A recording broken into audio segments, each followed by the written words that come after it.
let's say you're eating a salad for lunch. As you lift the fork up to your mouth to eat a bite, you happen to blink. You've just performed two different kinds of actions, voluntary and involuntary.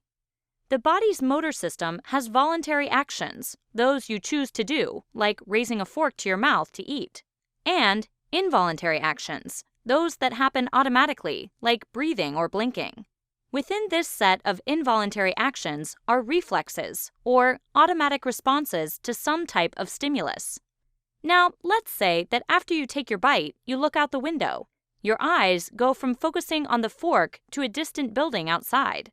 Your eyes adjust involuntarily so that you can focus on both objects even though they're at different distances. The accommodation reflex of the eye is a response that automatically occurs when you switch focus from an object that's far away to one that's closer. This response enables you to switch between objects and still maintain focus, meaning neither object appears blurry when you're looking at it. The muscles that control the shape of the lens are called ciliary muscles. When you're looking at an object far from you, like the building out your window, the ciliary muscles around your eye are relaxed, the lens is stretched out, and the fibers around the eye are tight.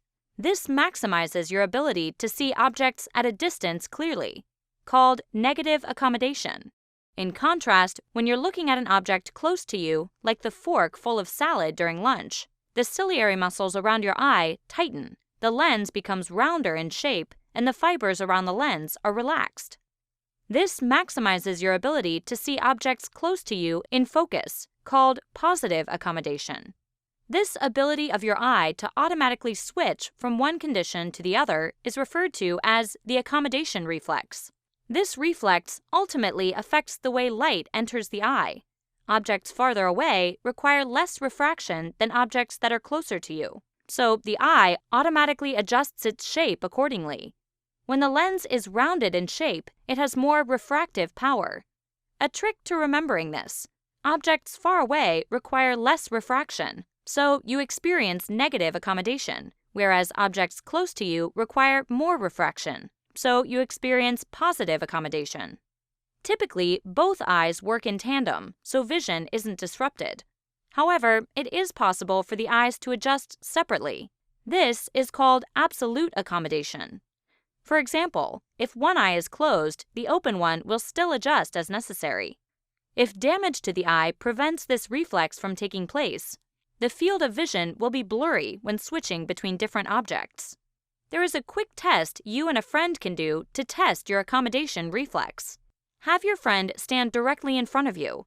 Move your finger from side to side and up and down, instructing them to follow the movement with their eyes, but not moving their head. Then, move your finger right to the tip of their nose and watch how their pupils, the black dots in the center of the eyes, change shape, constricting to adjust to the new distance of the object. They will also look cross-eyed as they try to follow the finger. This change is the accommodation reflex occurring. Then, you can switch and have them try it on you. I think we've learned a little bit more about how fascinating the human body is. Our bodies are constantly responding to stimuli around us, often without us even being aware of it. One involuntary reflex our eyes make is called the accommodation reflex. This reflex enables us to switch focus between objects far away and objects closer to us.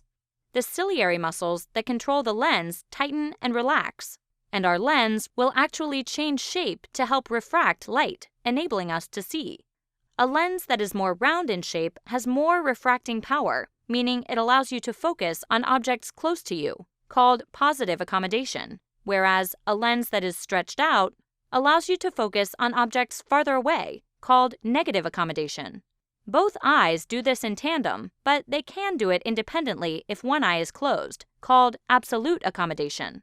If our eyes didn't make this automatic adjustment, our vision would be blurry.